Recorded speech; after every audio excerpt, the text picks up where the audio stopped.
Hi. Hello. How are you? Darcy. Nana Darcy Patches also says, hi. Hello. How are you? So, topic of today's conversation um, is habeas corpus, due process. But before there, let me clarify a few things. I am not somebody who has any particular expertise in any topic that I necessarily talk about. And if I do, I'll mention it, and that'll be most often not just education but experience in there. Um, I am a very typical American, for one. Very much a Gen X kid. I'm the last year of it, but I'm much more there than with the millennial crew. Um, I'm a single parent of three kids. I'm gay. My youngest is trans, and there's a lot of complexity to life. I'm a sole prop contractor, which means that's sole proprietor. So I've essentially owned a business for a decade now. And it's not meant to explode into hugeness or anything like that, but I understand what it means to, have cash flow and the expenses and what that means and hoops that we have to jump through as an independent contractor on the lower end. And I've had some really good years. I've had some really bad years too. Um, I'm coming at this as boss lady of the resistance, not as somebody from a high fucking level, but as an average person who has educated myself. I'm watching a variety of political things, mostly legal AF. Highly recommend. They break a lot of court stuff down. Tyler Cohen breaks a lot of stuff down. And I like that he's getting a bit acerbic. There's the damage report. I don't do TYT super often, and the Midas touch of Ben Macelas drives me fucking nuts. But again, he's good at breaking it down when he actually gets to the point. I don't like when these guys try and do voices and whatnot. I like that from my comedians. So Stephen Colbert and all those late night shows and what I like it from them. I don't like it from my political commentators or my lawyers. Not because I don't think they should have a sense of humor. That's fine. It's just that for me as a viewer, it takes away from what they're trying to say, and they tend to not do it well, anyways. I'm just trying to figure out how the fuck I'm gonna survive if shit gets really bad. And as a person with multiple plans, I have a major midline plan, and then I got other little accessory things. So if this happens at this point, I'll do this. If this happens at this point, I think about so many things that it looks like I'm making decisions on the fly as things are happening in a critical situation. But it's because with my neurospicy brain, I've thought about this shit. What am I going to do? Where am I going to go? How am I going to get there? Right? And I've also learned that I can't have every single detail down to the brass tacks because it's not possible. Shit will always waylay you. Things will always mess up. And that is just how it's going to be, period. So as I'm sitting here on this Mother's Day, I've got paper trading happening on the screen behind me. I've got stuff going on about what's happened over the weekend here.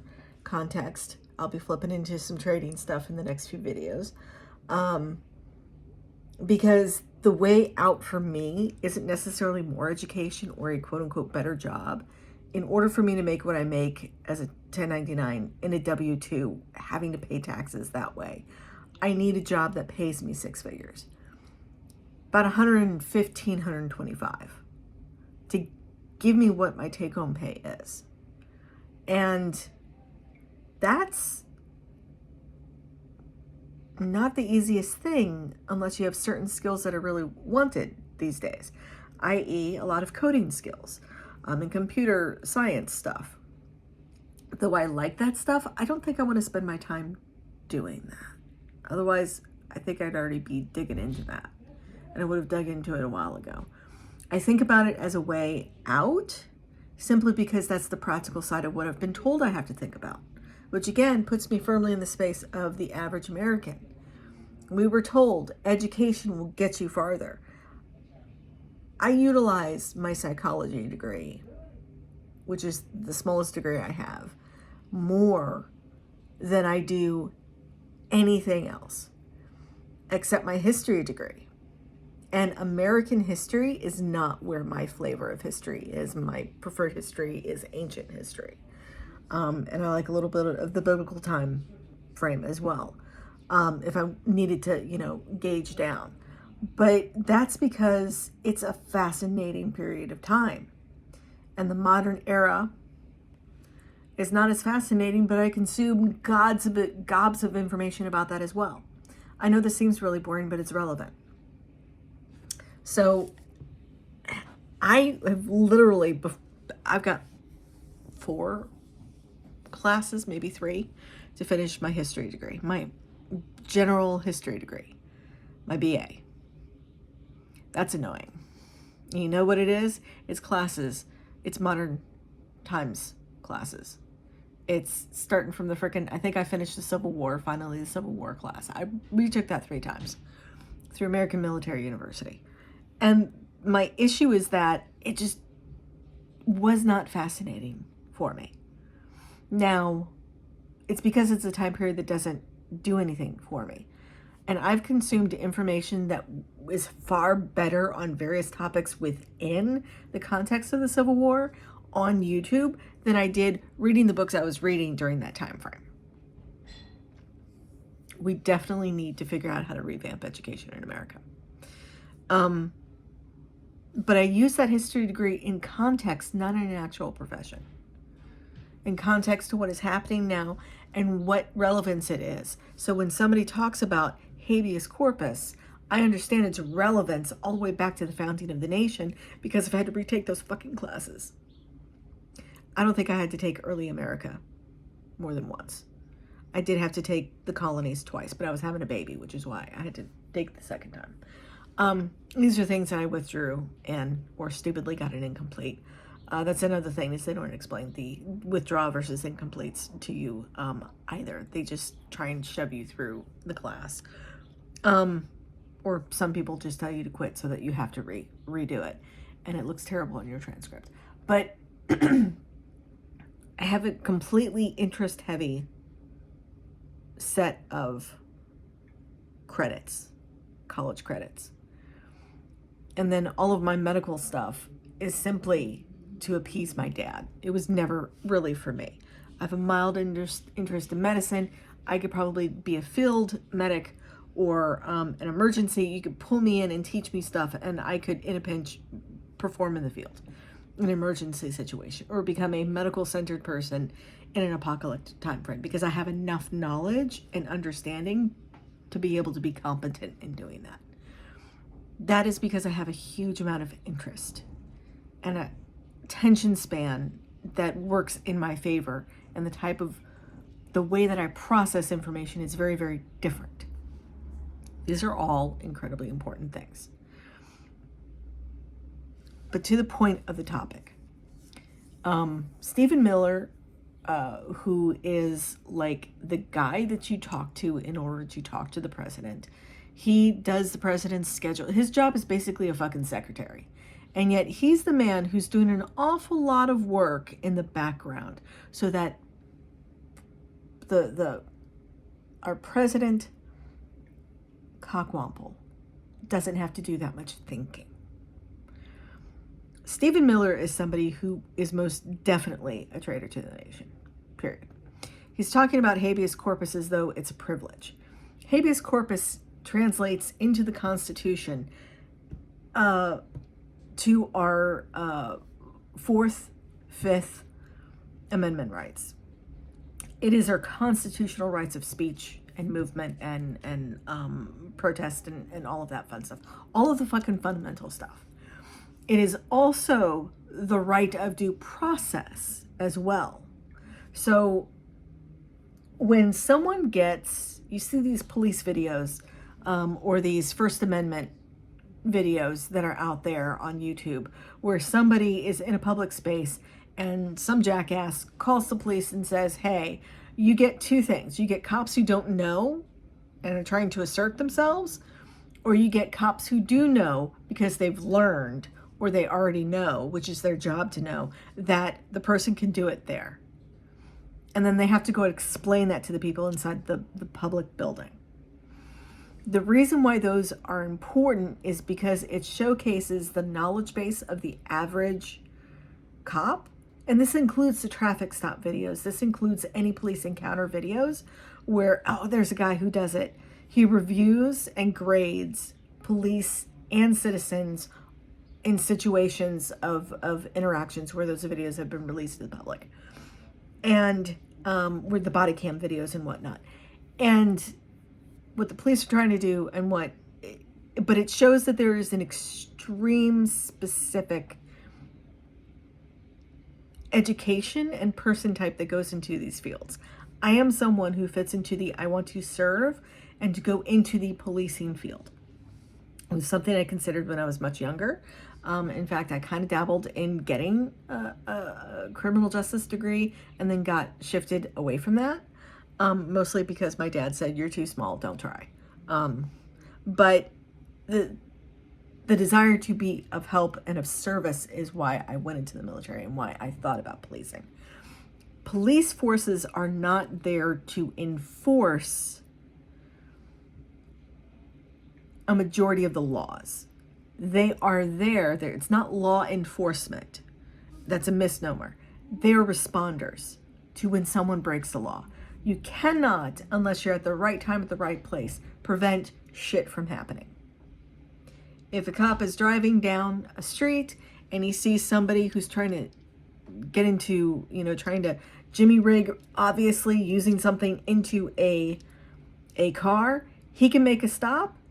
He can make an arrest. He's probably prevented something. If the person is not just someone who's like, my kid locked the damn keys in the car and I'm breaking in, in which case it's actually smart to call into the non-emergency and say, hey, if you have somebody who's driving around here on this neighborhood, my car is this, here's my information. I am breaking into my car and I'm using what very much looks like bad tools that have a bad intention, but I promise it's my car. They actually appreciate that. And you might even get a cop roll up to say, hey, you want a hand? Because it's expensive to call a professional to do it. And that's what a lot of cops will say, just have a professional do it and we're not going to, think anything of it. I don't think that's necessary. But the reason why people get so nitpicky about that is because policing then can become a Gestapo force. It can become a militarized force, which we've seen and complained about for the last 30 years, actually for longer than that. Police, when I was a kid in the 80s, had probably a revolver. Maybe some folks in some cities were starting to move towards a 9mm. They needed more stopping power because the bad guys were using shotguns, which police did actually have access to, or they were starting to use the military grade weapons, so your semi-autos to automatic weapons. And that also translated to when there were really bad shootouts, Chicago or LA or New York City, where the police had a problem moving forward because they didn't have enough protection or enough firepower to respond appropriately. They decided they needed to have higher, bigger military grade things. And now they move around in little tiny towns who really don't fucking need these things, get huge amounts of money, grants from the federal government to have these major items. And then police people are taught, men and women, that the citizen has to listen to them. The citizen has to respect them. And then they are taught tactics and techniques to bring people down, but they're not taught how to actually successfully interact with the citizenry to de-escalate enough You have to take specialized classes. It's not a base class. It's specialized classes. And you have sheriff's departments that are not under federal, specific laws. There's no standardized national standard for policing unless you go to the federal police forces, which allows you to be a cop at gates, at government installations. It is the highest policing academy standard. In fact, if you have it, it's a fantastic thing. My ex-mother-in-law went through that, and they pay their people very well. But the problem is that what helps the police force be respected within the community is not about letting people go. It's about patience, kindness, understanding. It's about understanding when they might need to do something and when not to. My registration was not done on my new vehicle after my car accident, after a month. And he's like, so this is what I'm going to do because I have to. But I'm going to give you the day to take care of this.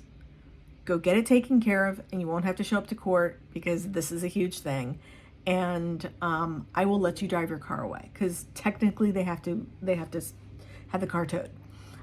He goes, but I get what you're doing because I was dressed in my work stuff. And he goes, and a lot of people get caught to this. He says, I just think it's better just to try and give you a chance to do it because if you don't do it, the stuff's already there. And it was great. So I went and I did it.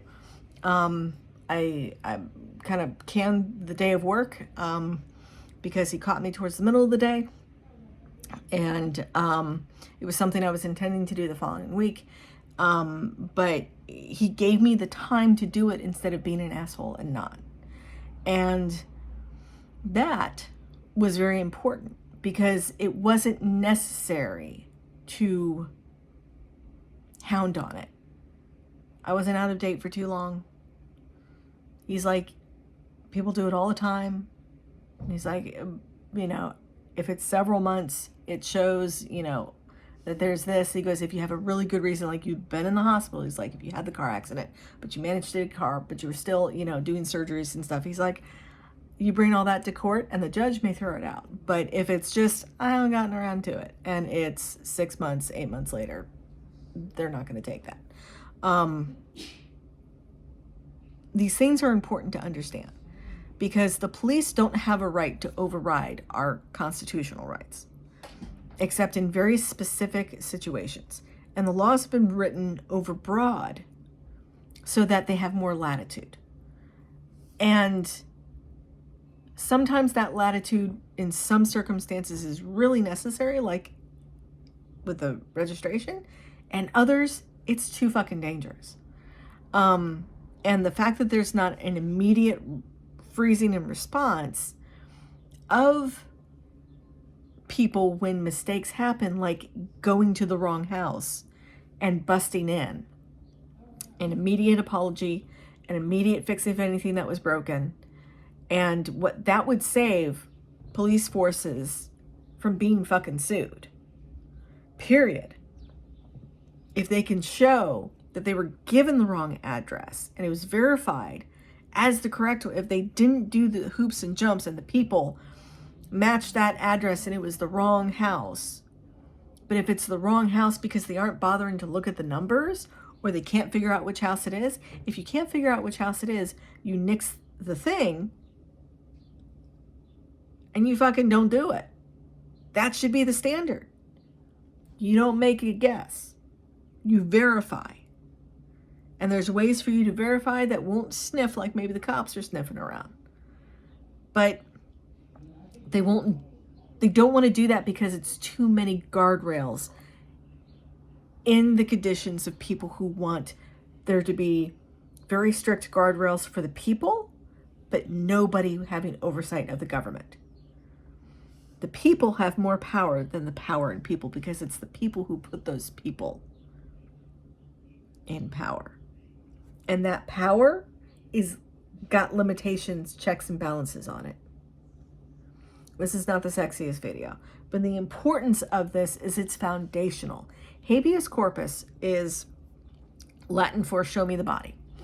And it is, when you take a person, you are taking their body, corpus. And the habeas part is the right of the body or the writ of the body. And its whole point is around not being taken inappropriately for punishment by the government, or the local policing force, or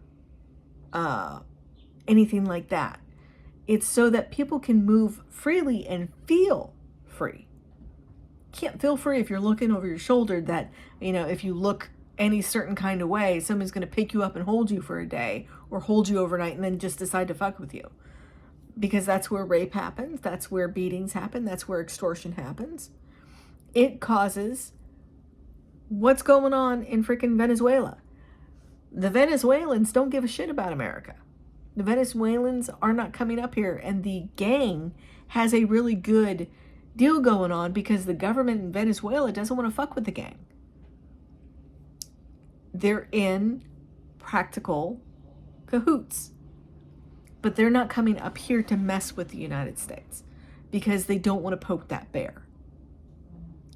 Do they move drugs up here? Yes, but you know what? It's because they're connecting with the gangs that are American and white up here, and predominantly your fascist-friendly neo-Nazis who tend to get into dealing drugs because that's a way to get quick money with those. Things don't get better under fascism. They never do, regardless of how that dictatorship, whether it's religious-based or not. And you want to know about religious-based, you just have to look at the Middle East and what's happened there, and how the culture has been overcome with this very strict thing where you can't tell the difference between, necessarily, if women are all in the same garb, a Lebanese Muslim woman or a Iraqi Muslim woman or an Iranian Muslim woman. Those cultures, back in the day, you could tell the difference because of how they dressed, how the women dressed. There is literally no difference now because a sect of the religion has decided to be all-encompassing. If you don't want America to look like that, or to look like your Pentecostal women, or the 19 and Counting show, how all the kids look there, if you don't want to be forced to dress like that, where, wrist to neck to frickin' ankle, as a woman and as a man, only in specific clothes, then you really don't want there to be any kind of a win for the Trump element. And what has to happen in order for us to successfully fight back is it has to be harder. I don't mean harder. It has to be the really hard, very dangerous line. Because they have to be pushed to show their hand how far they want to go. So we push back in a way that slams them down and says, no. If we continue on to this gentle thing, and then the House is able to flip in 2026, and we start doing removals from Congress for treason and from the presidency and all of that, if those start to become successful, the difficulty is that if it's current environment of right now, and things haven't gotten much worse, and all the bullshit is still bullshitting, because Trump has been stymied and he's actually kind of not pressing the gun there, they are not going to be able to learn a lesson. Because the base that's supporting them hasn't been hurt enough to get the fucking point. And it's a very uncomfortable space to be in.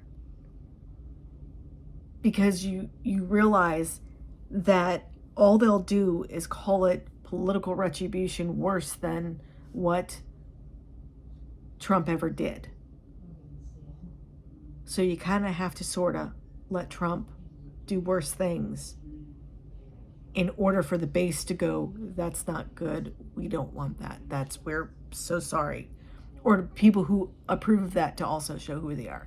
And we already know that they're showing who they are, but there is a point where some people do hit their limit.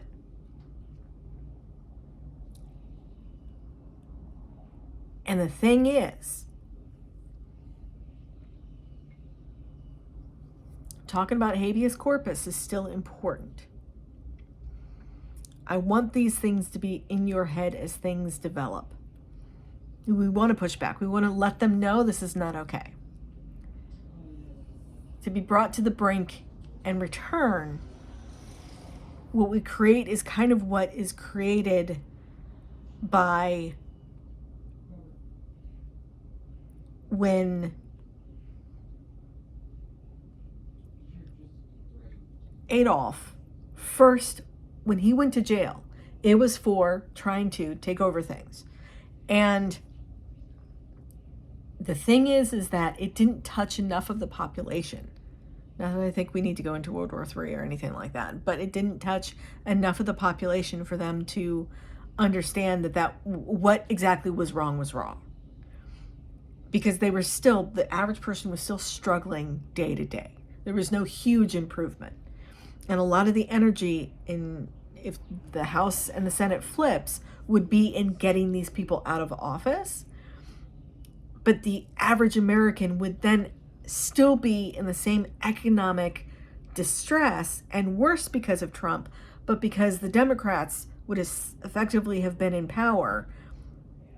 And then what are we going to do with, changing out the president and the vice president and all? We've never been there. And the people won't necessarily have patience for that unless shit gets real fucking real. Shit is already real. I'm nervous enough about it. I get nervous every time I make these videos. But the thing is that the worst, we got to edge into that worst for everybody to fucking get it. And it's hard to pull back from that. It's hard to pull back, and we don't know what enough really is enough for a majority of the people. I think if we have protests constantly throughout the week where there are the verified numbers of 10 million and up, I think then we're there. And there's still going to be a small faction, a small element, understanding what this is, understanding how close we came. But we're not there to the understanding. We have tons of people in the streets. We have millions every week across the country in the streets. It's not enough in numbers. Because the base doesn't quite get it yet. The MAGA base. They're frustrated. They're getting pissed. They're worried. Not enough people have lost their Social Security. Not enough veterans have lost their VA. Not enough, or access to health care. Not enough bad shit has happened that it's, and as we progress through the summer and shit fails with China, which is kind of the expectation, because reporting doesn't sound good over the weekend, and the administration keeps lying about talking to people. As that starts going, people are going to edge closer to it.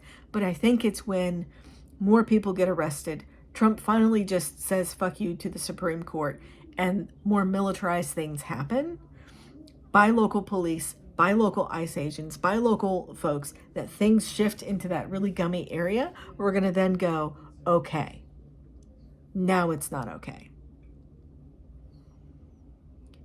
It will not be very long,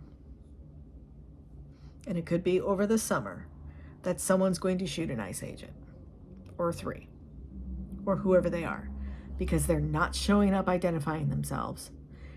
They're just not, they're doing things in ways that are scaring people, and they're going to hit the wrong group of people, and they're going to go into the wrong house, and that person's going to be enough, and it's going to shift things. And the fear there is that Trump will use that. And the thing is, we kind of have to be there. I hate it. I hate it because it's scary and it's the worst case scenario going forward. But the thing is that Trump's side doesn't have enough people to do fuck all. It's just going to get real messy, localized real quick. But I think that would be enough, with enough people out and about protesting to edge over. I mean, 10 million is my bottom of the big number. We got to be, if we can hit 15 or 20 million, oh my God, that would send the fucking signal, because that's a lot of fucking people. But alas, we are in that pre-zone to where the average person who voted for Trump will sit there watching the Democrats come in and exit people out, shaking their head, going, fucking get them all out. This is not what I signed up for. That is not what I meant. That is not what I wanted. I am still recovering. I understand why I fucked up. We need them to understand what the fuck up really is. Because people are still relatively comfortable. Tons of people are losing their jobs, but not enough. Tons of people are able to get unemployment, but that will change here soon. Tons of people, because the system's going to be inundated and there's not going to be a federal, it's not like COVID. The government is stealing money from programs, and Biden's spending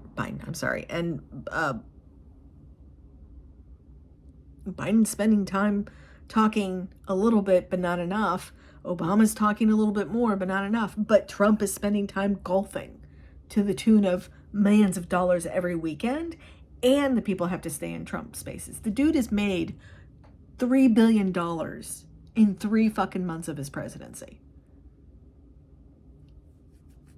The grift, it's beyond a grift. And now they're talking about Qatar giving him a huge plane. You can't do that.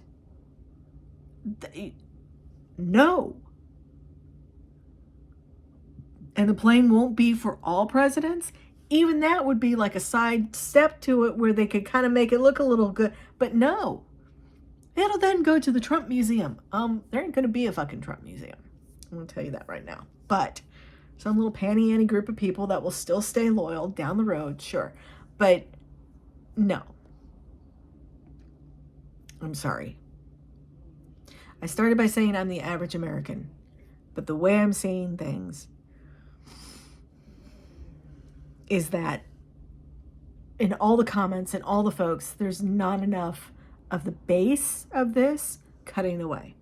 There's reports of it. There's lots, and you want to maybe extrapolate from that, but there's still far too many assholes who don't.